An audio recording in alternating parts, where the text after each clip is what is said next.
India will not allow Chinese companies to participate in highways projects, including those through joint ventures, Union Minister Nitin Gadkari said on Wednesday amid border standoff with China.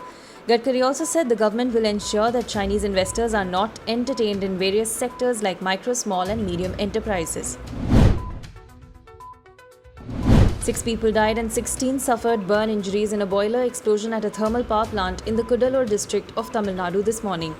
Union Home Minister Amit Shah said he was anguished to learn about the incident and had spoken to the Tamil Nadu Chief Minister and assured help.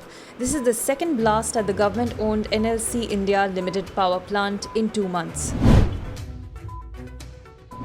Delhi Chief Minister Arvind Kejriwal said that the situation in the capital is improving and is not as terrible as predicted a month ago. In a video press conference, Kejriwal said that the number of recoveries in the cities is increasing and that the coronavirus situation is now under control. The Chief Minister, however, warned people against complacency. Calling the COVID situation in Assam worrying, State Health Minister Himanta Biswa Sarma said that upon the direction of Home Minister Amit Shah, the testing pattern would be changed. The minister said that the ICMR has suggested a new testing model under which results can be accessed within 1 hour. The state will launch the new testing model named COVID-19 AG test in the next 2-3 days.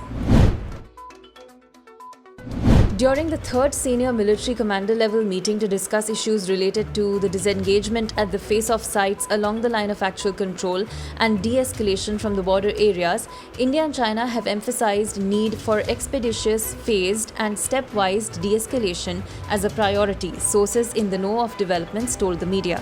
More meetings are expected both at the military and at the diplomatic level. Section 144 has been imposed in Mumbai by Commissioner of Police Pranaya Ashok, prohibiting any presence or movement of one or more persons in public places or gathering of any sort anywhere, including at religious places. However, essential services will continue.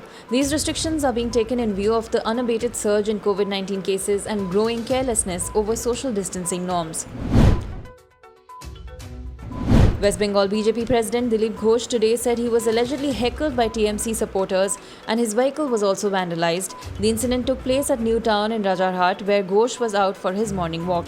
The BJP leader was scheduled to take part in a party outreach event with locals afterwards.